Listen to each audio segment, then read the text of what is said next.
Welcome to the Treasury Update Podcast, presented by Strategic Treasurer, your source for interesting Treasury news, analysis, and insights in your car, at the gym, or wherever you decide to tune in. Welcome back to the Treasury Update Podcast. AFP 2023 is just a few weeks away, and we're getting pretty excited to head down to San Diego.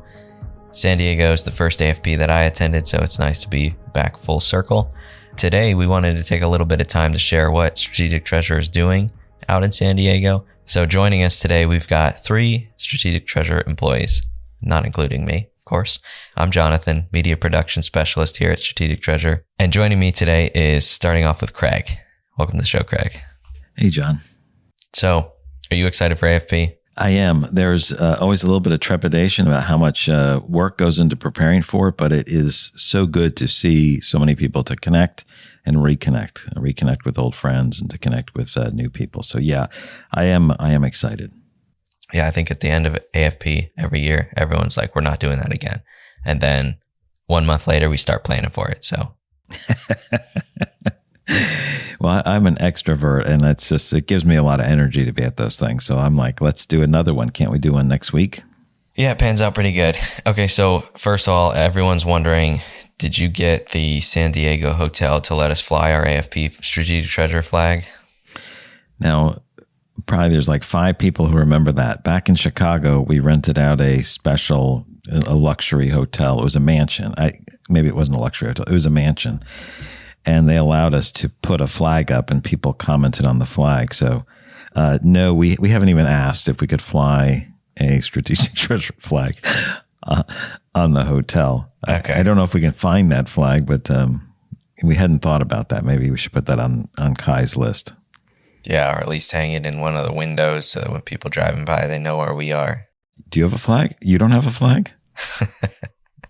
All right. So on a more serious note, what key takeaways are we getting from AFP every year, and why do we go as a company?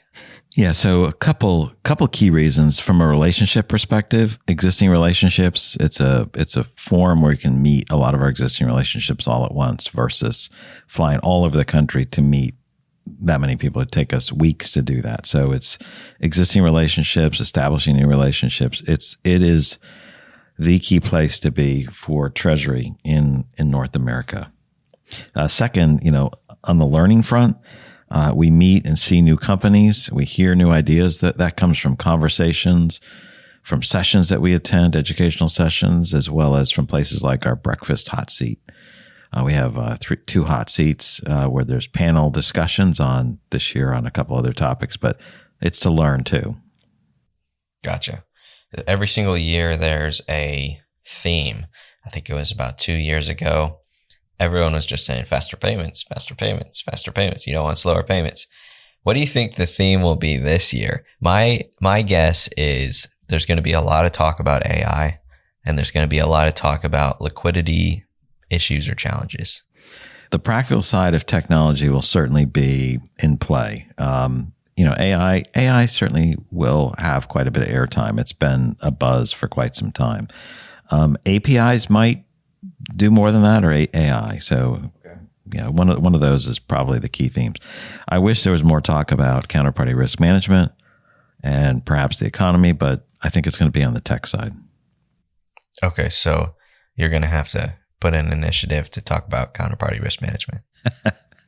Yeah, that and. Yeah, there's a number of other topics that are pretty good ones to discuss, but that's my feedback. I think your guess is a good one. Gotcha. Okay, yeah, we'll see how it goes, and we'll see what the buzz is about this year. So you had mentioned our Fintech hot seats, our breakfast sessions that go on at, I believe they start at 7 a.m., right? I think so. I think breakfast starts at 7. I'm not sure if the recording and the panel starts at 7:15 or 7:30. That should be on our website, and whatever I say will be wrong. So, but it's somewhere around there. So food's available at 7, and the talk gets started pretty soon after. So Monday we talk technology, and Tuesday we talk payments. So yep. So if you're looking for good food, you don't want to hear about payments and tech, you can still come get the good food, but you're going to hear about it. What are we talking about in these hot seats? tech, there's a number of developments, like you already mentioned some with APIs, AI, some of the faster development cycles that occur with some of the newer technology that's allowing fintechs to develop, their applications 5 to 8 times faster than the previous version.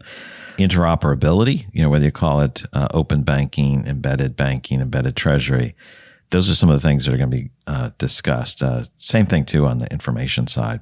How are we leveraging information as companies, as banks, across the board on the payment side? Certainly a discussion about how payments can move more quickly. And there certainly are use cases for that, but also, information, payments as part of a workflow, payments and payment security. All those things are increasingly important with the level of fraud and the expectations that are going on. And combine that with all of the companies that are changing their underlying ERPs to go from older legacy platforms, like say from SAP to SAP S/4HANA, Oracle to Oracle Cloud. People are moving up to new platforms. That's creating this whole ripple effect of how we connect internally. So there's a number of areas on tech and payments that we'll be covering. Very cool. So this is, I think, our 4th year of doing the payments and technology hot seats. Is that right? I think it's 4 that we've done a panel in a breakout room. We've started back in Orlando doing the FinTech hot seats. I think we did 19 sessions from the floor of the AFP, projecting noise and volume onto the floor. At first, people didn't like it. And then they're like, wow, a lot of people come and listen. But doing 19 was too many. So we bring more people together on a panel, and it's a lively discussion. Yeah, there was a lot going on all day when we had just one-on-ones. Over the 4 years of these panel discussions, what kind of trends have we seen? During the last 4 years, the most recent time period on payments, the newer immediate payments, there's certainly value of speed depending on the particular use cases. We've seen that, and those are being adopted, I would say, not maybe on the fringe, but on specific use cases. The idea that we can supply better information, that moves from just being additive to transformative on the overall processes for payment. So if I can share more information, that helps you on the other side.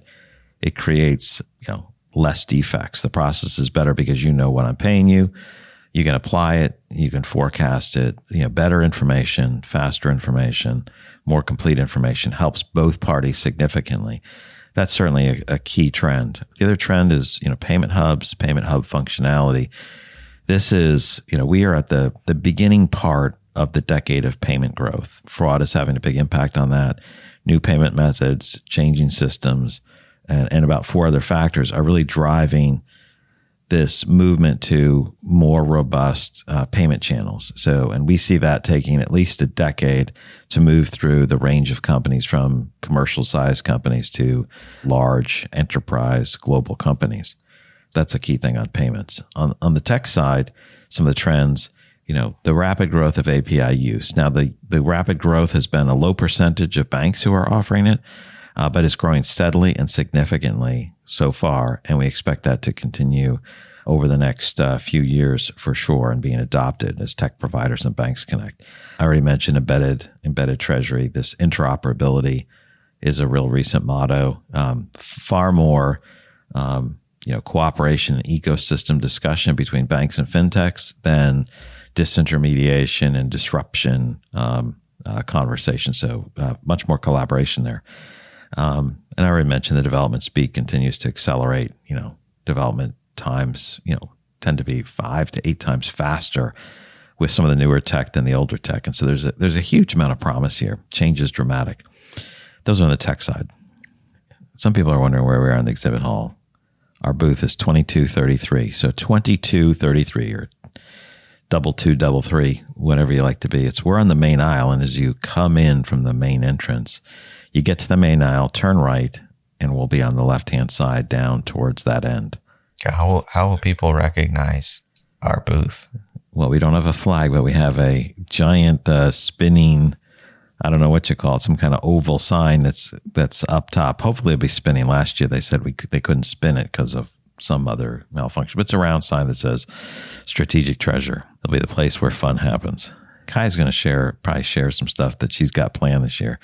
And it is, she's very creative, and it's pretty amazing what we'll have there. So come and see it. If not to visit and catch up, come and see some of the fun stuff we've got there. That'll be worth the trip. I guarantee it. Oh, that it will. All right, Craig. Well, thanks. We'll circle back to you at the end, but thanks for sharing your thoughts. Always happy to talk. Today is a very exciting day for the Treasury Update podcast because this is, against her will, Kylene Casanova's debut on the Treasury Update podcast. Welcome, Kai. I'd say thanks for having me, John, because that's the polite thing to say, but I did not agree to do this. I try to avoid the podcast as much as possible, but I'm happy to be here talking about the AFP today. Well, you're going to love it by the end of this episode. I'm sure. Craig was talking about your creativity in the booth and you kind of spearhead all of the design of the booth and the things going on at AFP. I try to come up with the craziest idea that I can get Craig to approve. So there's sometimes he tells me no, but this year I got a lottery machine approved. So think of a ping pong ball machine blowing air and a bunch of ping pongs with our logo on it. Yeah, and Strategic Treasurer is known for their surveys, and you work that into this game. Do you want to share a little bit about how that works? Yeah, so we'll be doing prizes and a survey. So you'll come to the ping pong ball lotto machine, pick a ball, maybe possibly win a prize. We'll have different things from a Yeti cooler, Casely Power Pods, Starbucks gift cards, all kinds of fun stuff. And then, so you're left holding this ping pong ball. What do you do with it? We've got a 1-question survey that we're going to ask. What's your greatest pain point in Treasury? You'll drop your ping pong ball in the category that's your greatest pain in Treasury. Follow us on social media we'll be posting the results of that throughout the conference. And then if you're not at AFP, we'll be doing a 1-question survey. Same question. What's your greatest pain point in Treasury? Online. So if you're not at the conference, you can still participate. Sorry, no prizes for participating online, but we'll aggregate those results and have a webinar on December 7th talking about the greatest pain points in Treasury and how we can help alleviate some of that. I wonder if there'll be a difference between the people who travel and the people who don't, the pain points. It'll be interesting for sure. Another thing that's really cool at AFP is we have all of our analyst reports, all of our mini ebooks, our different reports. What kind of things can people come and pick up this year? So every year at AFP, we release our analyst report in print and digital as well, so you can have it one of two ways. This year, the 2023 technology report will be released. We've got 17 vendors included in that. You can stop by the booth. You can pick it up in print or a card to download, QR code to download it instantly. Very cool. Anything else you want to say to the audience that's going to come see us there? Or Monday night, we're having a cocktail party across the street from the convention center at the Hilton Hotel.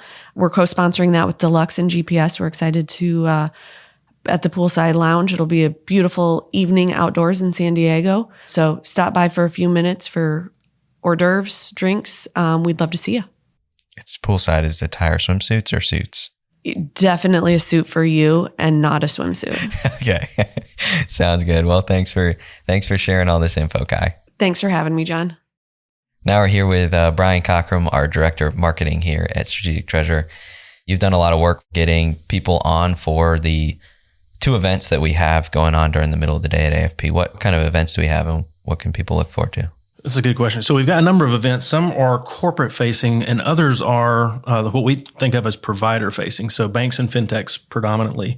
Most of what the AFP is about is reaching out to corporate practitioners who are all going to be gathered into one spot, trying to court them, finding their needs and solving them with whatever solutions one might have. But few actually try to support all the providers who are also there. And since Strategic Treasurer serves both groups, we do have a couple of events that are specifically targeted to our providers in our space. And so on Sunday morning at 10:30 until 11:30 or so, we're going to have our now 2nd annual Provider Forum. So last year we kicked that off by inviting those who were in town early enough to come, and we shared some of our thoughts on what's going on in the space, some of the data that we've put together, and gave them an opportunity to have some food and some networking with their peers. And so we're going to do that again. We recently presented a series of webinars to our provider audience on sort of our philosophy of data, its usefulness, obviously, its need, actually. And then we followed that up with a number of interviews of those who came to try and figure out, boots on the ground, despite whatever the ideal utilization of data might be in producing and going to market with varying solutions that people have, what's clean on paper is not always what's actual in practice. And so what are some of the major hiccups or issues that have affected, companies who are trying to understand their market, understand their clients, and provide the best solution or service to them? And so what we're planning to do this year on Sunday at 10:30 in our side room there, it's in the mezzanine level, room 14A, is we're going to have some brunch, let people come around, meet some of their peers in the industry. And then Craig and I are going to try and share some of the information we've gathered from others, as well as some of our thoughts on what the right next steps might be. We've been working to try and put together some solutions to solve some of these data challenges that people have. So that'll be on Sunday morning before everything kicks off, before the corporates show up and everybody has to be on point. So it should be a good time for anyone who's there early. And then on Tuesday at lunch, we have now for many years we've been doing a regional bank forum or a regional bank luncheon. Again, same reason. Everybody's there to serve the corporate practitioners, which we're glad to. We do too. Very few pay much attention to the bankers, especially regional bankers. We're partnering this year with Q2. They serve the same group. They provide data transformation as a fintech to different financial institutions. And so we're going to present some information from our perspective and theirs over a really good meal. It's way better than what's going to be down on the exhibit hall floor. And so we'll be reaching out to regional bankers who are registered to invite them in. Seating is limited, so first come, first serve. If you get an invite from us, answer it. Yeah, show up. Yeah. This is our third year doing both these events, right? Third year on the luncheon, I think third or fourth, and then second on the provider forum. Yep. Okay. Yeah. And the past couple of years, these have been pretty popular events. Yeah. Everyone's enjoyed it. We got a room that fits a little bit more now. We've had even more limited space in the past, but we should have 45 or 50 seats this year. So it should be a good crowd and some good conversation. Cool. Well, anything else you want to say to the audience? Look forward to seeing everybody. Stop by our booth 2233 on the floor or any of our events that I'm sure are being mentioned in this segment. And we'll look forward to connecting. Cool. Well, thank you.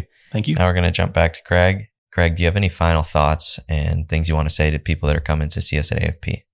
Well, for those that are coming to see us at AFP, look forward to connecting with you. For those who may be wondering whether to connect or not, AFP is a great time to learn and engage. Hope to reconnect or hope to connect with you if this is the first time we've met. But I hope we can do that at one of our events on the floor at our booth, 2233, or maybe we can grab some time in San Diego. See you soon. Very cool. See you guys in San Diego. You've reached the end of another episode of the Treasury Update Podcast. Be sure to follow Strategic Treasurer on LinkedIn. Just search for Strategic Treasurer. This podcast is provided for informational purposes only, and statements made by Strategic Treasurer LLC on this podcast are not intended as legal, business, consulting, or tax advice. For more information, visit and bookmark strategictreasurer.com.